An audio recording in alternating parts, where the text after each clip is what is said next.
Donc, je suis... Ah mince, j'avais pas mis... je viens de voir la notif de l'enregistrement. Ça y est, on est bon. Bonjour, donc je suis Lauriane Rabot, je suis diététicienne nutritionniste en libéral. J'exerce dans la région toulousaine et depuis maintenant plus de 10 ans. Ici, je vais parler du cas d'une patiente que j'ai rencontrée en début d'année qui est atteinte de maladie de Crohn. Donc, pour refaire un point sur la maladie de Crohn, c'est une maladie inflammatoire chronique de l'appareil digestif où on retrouve des atteintes discontinues de la paroi intestinale avec il y a une alternance de lésions profondes et de zones où la muqueuse est saine. C'est une maladie qui évolue par poussées, qui sont plutôt imprévisibles et dont la fréquence et la sévérité vont dépendre sont variables suivant les patients. Donc, je rencontre une patiente qui a 30 ans, qui vient me voir parce qu'elle souhaite prendre du poids. Elle a eu un diagnostic de maladie de Crohn à l'âge de 18 ans et elle a enchaîné, finalement, on est à 12 ans de son diagnostic, elle a enchaîné 12 ans de crises quand même très intenses et régulières dans sa maladie de Crohn. Et en 2018, elle aura une stomie avec l'isolement d'une partie de son intestin pour essayer de conserver la partie saine. Donc une stomie pour... euh, on coupera ça. Depuis cette intervention en 2018, elle a au niveau de la stomie une plaie qui a beaucoup, beaucoup de mal à cicatriser et sur laquelle il y a eu de nouveau des interventions, etc. Mais donc, on a aussi une problématique d'une plaie qui ne cicatrise pas. Euh, Elle me consulte pour prendre du poids parce que elle a actuellement un poids de 36 kilos, qui est un poids relativement faible, hein, puisqu'on a un IMC à 15,31. Et elle a à chaque fois, pendant ces crises de la maladie de Crohn, une perte de poids. Elle descend aux alentours des 32, 33 kilos et elle remonte très, très, très difficilement à ses 36, 37 kilos. Son souhait, c'est de repasser au-dessus des 40 kilos, d'essayer de retrouver un IMC correct, d'une part parce qu'il est question d'une nouvelle intervention pour sa stomie et que son état nutritionnel aujourd'hui ne le permet pas. Et d'autre part, parce qu'elle a un désir de grossesse qu'elle sait pas idéal dans l'état actuel.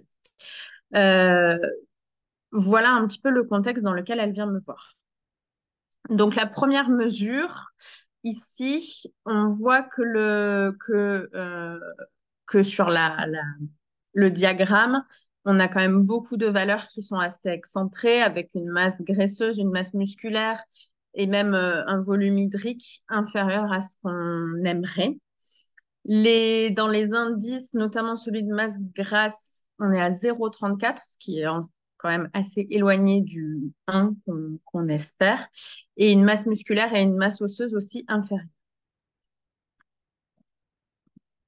Si on regarde un petit peu plus dans le détail, on a donc ici la masse graisseuse qui est de 7,15%, alors qu'on estime à son âge qu'il faudrait qu'elle soit aux alentours des 22%, donc un écart théorique de 5 kilos.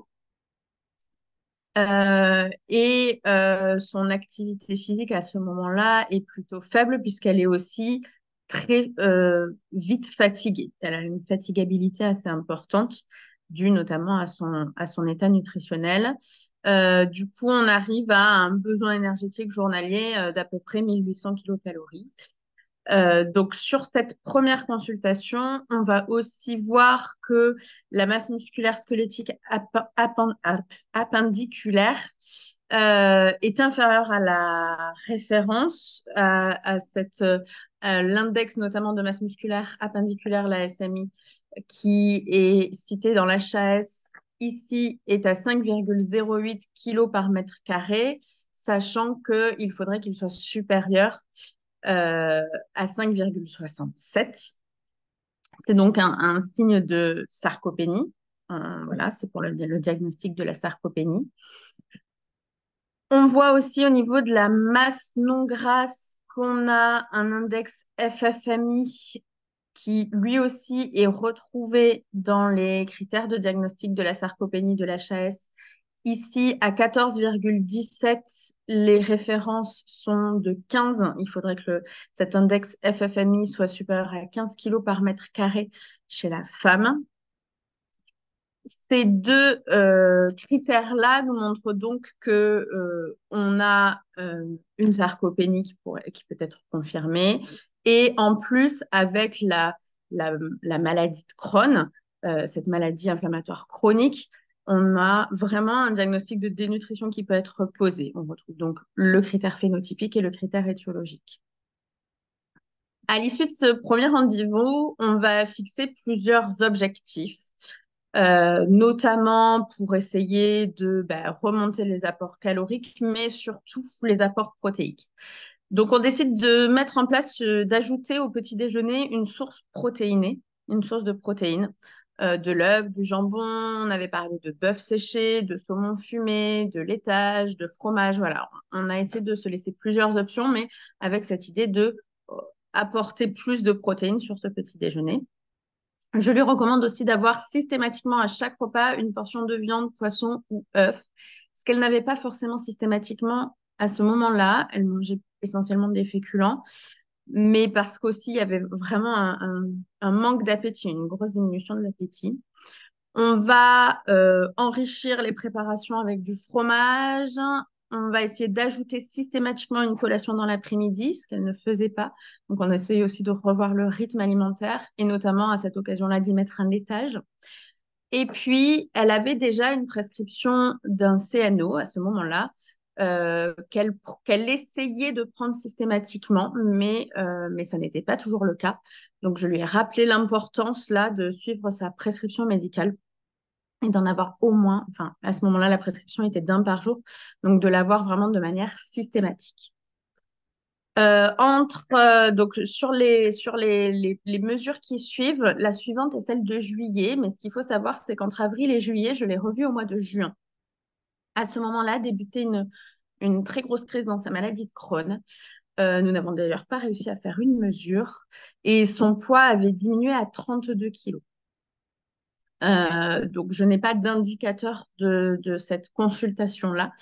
Ce qu'on a mis en place à l'issue de ce rendez-vous, ça a été d'essayer de... Alors, on était parti sur deux options, soit voir avec son gastro-entérologue pour passer à 2 CNO, soit, et c'est plutôt la deuxième option qui a été mise en place, en plus du CNO qu'elle prenait habituellement, rajouter du modulène. Donc, le modulène, c'est une poudre hypercalorique, hyperprotéinée spéciale pour la maladie de Crohn, qu'elle arrivait à prendre facilement. Donc, on est parti sur 2 fois par jour. Euh, à ce moment-là, on a aussi rediscuté de l'importance de prendre le complément en calcium qui lui avait été prescrit. En fait, elle m'en avait parlé lors du premier rendez-vous qu'elle avait cette prescription, mais qu'elle ne la suivait pas finalement, parce qu'elle n'avait pas forcément bien compris l'importance de celui-ci. Et grâce à la mesure d'impédance-métrie là sur ce rendez-vous-là, on a vu aussi que le contenu minéral osseux n'était pas très bon, et elle a pris conscience du fait que c'était vraiment important en fait de s'y tenir. Voilà, donc à ce rendez-vous, on a refait un point et effectivement, elle avait repris de manière quotidienne cette prescription-là. Finalement, après notre consultation de juin, la crise a été vraiment si forte qu'elle a fini par être hospitalisée quelques jours, où là, il y a eu un régime sans résidus strict qui a été remis en place et de la cortisone à dose assez importante. En fait, ça a été plutôt un atout pour nous, puisque la cortisone, en plus d'avoir stabilisé là au niveau de cette crise de Crohn, elle a aussi permis à la patiente de retrouver de l'appétit qu'elle perdait systématiquement à chaque crise. Et donc là, au mois de juin, c'était vraiment très compliqué. Donc avec la reprise de l'appétit grâce à la cortisone et avec tout ce qu'on s'était donné comme recommandation au niveau alimentaire, je la retrouve au mois de juillet avec déjà des indicateurs qui étaient bien meilleurs. On voit que sur l'indice de masse grasse, l'indice de la masse musculaire, de la masse osseuse, tout était vraiment remonté au mois de juillet. Et puis en fait, ça a suivi, hein. On s'est revu en octobre. Là, entre-temps, elle avait diminué puis arrêté la cortisone. Elle avait réussi à maintenir un appétit suffisant pour, euh, pour continuer de s'alimenter correctement. Et de nouveau, les indices étaient bien en hausse. Si on regarde au niveau de la masse musculaire squelettique appendiculaire, bah là, on retrouve cet index ASMI qui était à 5,08 kg par mètre carré en avril, qui est passé à 5,37 en juin, donc juste à la sortie de son hospitalisation, et à 5,60 en octobre après l'été. Il est donc remonté en octobre au-dessus de la limite inférieure, qui indiquait donc une reprise de masse musculaire intéressante. Et pareil, au niveau de la masse hors graisse, donc de nouveau, en avril, on était à 14,17 kg par mètre carré. En juillet, on remonte à 14,55. En octobre, on était à 14,90. Alors, on n'est pas revenu au 15, qui est la limite inférieure reconnue par l'HAS. Euh, on y est presque quand même. Donc, le suivi de ces deux indicateurs montre que on commence à éloigner vraiment la sarcopénie et donc bah, à éliminer ce critère de dénutrition et à sortir de la dénutrition. Si on regarde un petit peu au niveau de l'historique, bah, son poids aussi, il a augmenté. Quand je l'ai rencontré en avril, le poids était de 36,3 kg. Donc en juin, la mesure qu'on n'a pas ici, on avait eu une diminution à 33. Et puis juillet, 39,6 kg. Octobre, 41,8. C'était un vrai cap pour elle d'ailleurs de repasser le cap des 40 kilos. Ça faisait des années qu'elle n'avait pas réussi à repasser ces 40 kilos. On voit que la masse grasse brute, elle aussi, a augmenté et mieux en mieux, et que la masse sèche hors graisse également. Donc, si je devais conclure sur cette prise en charge, je pourrais dire que l'impédance-métrie ici, elle a vraiment permis à la patiente d'être actrice de sa prise en charge. Déjà, on a pu poser le mot de dénutrition, ce qui n'avait pas été le cas aussi clairement, en tout cas, avec son gastro-entérologue ou lors de ses hospitalisations. Et là, ici, avec des données chiffrées.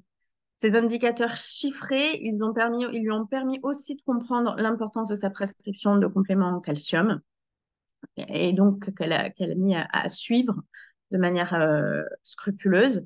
Et puis, ces indicateurs de suivi, tous les indicateurs qu'on retrouve ici à chaque mesure ont vraiment permis à la patiente de retrouver de la confiance, déjà de voir que ces chiffres grimpent, de la confiance en ce qu'elle avait mis en place, en ce qu'on mettait en place ensemble.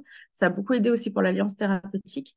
Et puis, ça lui a vraiment donné, là, sur octobre, je l'ai retrouvée avec un sentiment d'efficacité personnelle bien supérieur. Elle était vraiment devenue actrice dans la prise en charge de son alimentation. Voilà pour ce cas-là. Je vous remercie.